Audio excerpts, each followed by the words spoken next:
नमस्कार दोस्तों। SSC GD की वैकेंसी आ गई है और ये उन लोगों के लिए बहुत ही इंपॉर्टेंट पोस्ट है जो 10वीं पास करके नौकरी ढूंढ रहे हैं। नौकरी गवर्नमेंट है और परमानेंट जॉब है।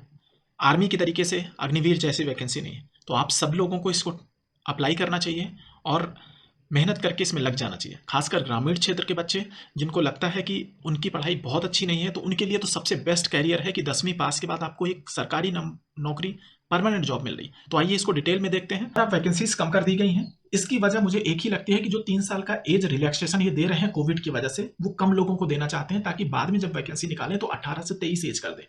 अभी इन्होंने 18 से 26 कर रखी है। ये है इसका नोटिफिकेशन। 27/10/2022 से 30/11/2022 तक अप्लाई किया जा सकता है, यानी आप अभी अप्लाई कर सकते हैं। इसका जो एग्जाम होगा, कंप्यूटर बेस्ड एग्जाम होगा, वो जनवरी 2023 में, यानी आपने फॉर्म भरा और एग्जाम देना है 2 महीने के अंदर। बाकी हम आपको बताएंगे पढ़ना क्या है इसमें। तो जो जनरल ड्यूटी की है वो बीएसएफ में है, सीआईएसएफ में है, सीआरपीएफ में है, आईटीबीपी में है, एसएसबी में है, एसएसएफ में है। Rifleman general duty Assam rifle में है और सिपाही की वैकेंसी है नारकोटिक्स कंट्रोल ब्यूरो। तो इतनी वैकेंसीज मांगी गई हैं। इनमें 4 स्टेजेस होते हैं एग्जाम के। एक तो कंप्यूटर बेस्ड पहला होगा, फिर फिजिकल एफिशिएंसी टेस्ट होगा, फिर फिजिकल स्टैंडर्ड चेक किया जाएगा और मेडिकल एग्जामिनेशन करके फाइनली डॉक्यूमेंट्स वेरिफिकेशन होगा। हिंदी और अंग्रेजी दोनों में पेपर आएगा, तो इसलिए आपको ये डरने की ज़रूरत नहीं है, इंग्लिश में होगा। 10वीं पास के लिए जो सरकारी जॉब होती है वो उनमें से एक ये फेवरेट जॉब है। तो जो नारकोटिक्स ब्यूरो वाला है उनका पे स्केल कम है, 18,000 से लेकर के 56,000 तक। लेकिन बाकी का स्केल जो है 21,700 से लेकर के 69,100 तक है। तो पे स्केल वाइज इतना परेशान होने की ज़रूरत नहीं है। आपको एटलीस्ट 35 टू 45 सैलरी मिलेगी। अब आपका वैकेंसीज एक बार देख लेते हैं। बीएसएफ में टोटल 10,497 वैकेंसी है। सीआईएसएफ जो सबसे फेवरेट पोस्ट होती है सभी लोगों की, उसमें 100 पोस्ट है केवल। सीआरपीएफ में 8,911 पोस्ट है। एसएसबी में 1,284 है। आईटीबीपी में 1,613 है। एआर में असम राइफल में 1,697 और एसएसएफ में 103 वैकेंसी। टोटल मिला के 24,205 है। और जो एनसीवी है इसमें 164 पोस्ट है। तो टोटल मिला के 24,369 पोस्ट हुई। अब 10% वैकेंसी एक्स सर्विसमैन के लिए रखी हुई है, यानी ये जो अब इन्होंने अभी से स्टार्ट कर दिया कि 10% जो वैकेंसी है वो आर्मी से रिटायर हुई है या बाकी लोगों से रिटायर हुए लोगों के लिए इन्होंने रख ली है। एक चीज़ जो सबसे ज़्यादा ध्यान देने वाली है, इनमें वैकेंसीज स्टेट वाइज आती हैं, यानी यूपी की कुछ वैकेंसी होगी, बाकी सब जगह की कुछ वैकेंसी होगी। हर स्टेट की अलग अलग वैकेंसी है। आपको चुनना पड़ेगा कि कौन से स्टेट की वैकेंसी के लिए आप अप्लाई कर रहे हैं। आपके पास उस स्टेट का डोमिसाइल सर्टिफिकेट होगा। मान लो मेरा डोमिसाइल यानी रेजिडेंस सर्टिफिकेट या निवास प्रमाण पत्र उत्तर प्रदेश का बना है, पर मैं महाराष्ट्र में रहता हूँ, तो ये याद रखना कि आपका जहाँ का सर्टिफिकेट है वहीं का सेलेक्ट कर लेना, नहीं तो फिर आप दिखा नहीं पाओगे और फाइनली आपका जो सिलेक्शन है वो कैंसिल कर दिया जाएगा। मान लीजिए आपके पास सर्टिफिकेट जो है वो बिहार का है, लेकिन आपने यूपी से अप्लाई कर दिया, तो फिर आप फंस जाएंगे, फिर आपका बिल्कुल बर्बाद हो जाएगा। इसलिए जहाँ के रेजिडेंस हैं, जहाँ का निवास प्रमाण पत्र है, वहीं का फॉर्म भरिएगा। यानी सेलेक्ट जब फॉर्म भरिएगा तो वही प्रदेश सेलेक्ट करिएगा। अब एज लिमिट एक बार ठीक से देखिए। 18 से 23 साल 1/1/2023 को होना है।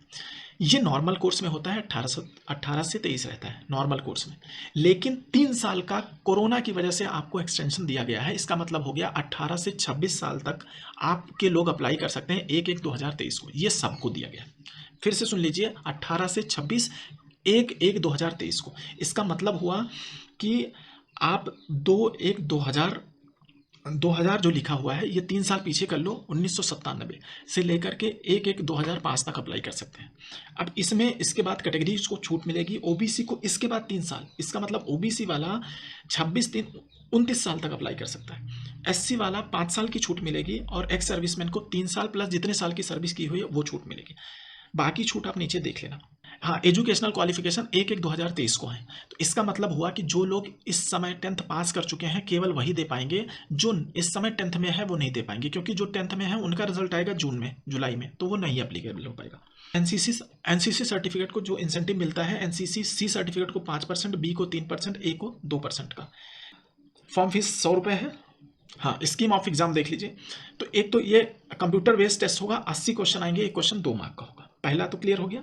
जनरल इंटेलिजेंस और रीजनिंग, इसका मतलब हुआ कि ये रीजनिंग वाला हो गया, 20 क्वेश्चन आएंगे, 40 मार्क मिलेगा, यानी एक क्वेश्चन पे 2 mark. General knowledge and general awareness के 20 क्वेश्चन आएंगे, 40 मार्क मिलेगा। एलिमेंट्री मैथ यानी एकदम आराम से बहुत सरल वाली मैथ आएगी, 20 क्वेश्चन 40 मार्क्स इसके रहेंगे। इंग्लिश या हिंदी में से एक सेलेक्ट करना है, 20 क्वेश्चन 40 मार्क। टोटल 1 घंटे का पेपर होगा, 80 क्वेश्चन 60 मिनट में आपको सॉल्व करने हैं। सभी क्वेश्चन ऑब्जेक्टिव टाइप के होंगे।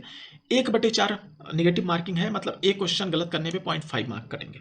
सिलेबस एक बार देख लेते हैं। जनरल इंटेलिजेंस एंड रीजनिंग में क्या आ रहा है, वही सब जो आप पढ़ते हैं। एनालॉजीज आ रही है, डिफरेंसेस आ रहे हैं, विजुअलाइजेशन आ रहा है, रिलेशनशिप आ रहा है यानी संबंध जोड़ना, फिगर बहुत सारे दिए जाएंगे, तो ये एकदम आराम वाला है।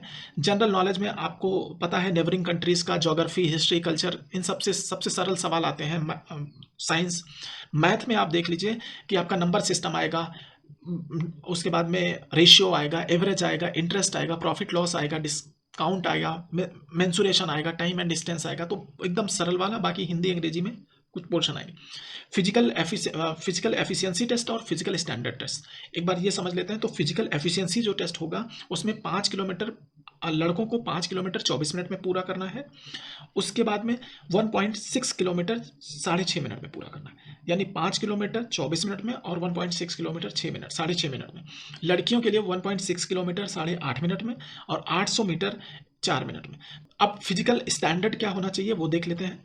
तो हाइट के बारे में, मेल की हाइट होनी चाहिए 170 सेंटीमीटर और फीमेल की 157 सेंटीमीटर, ठीक।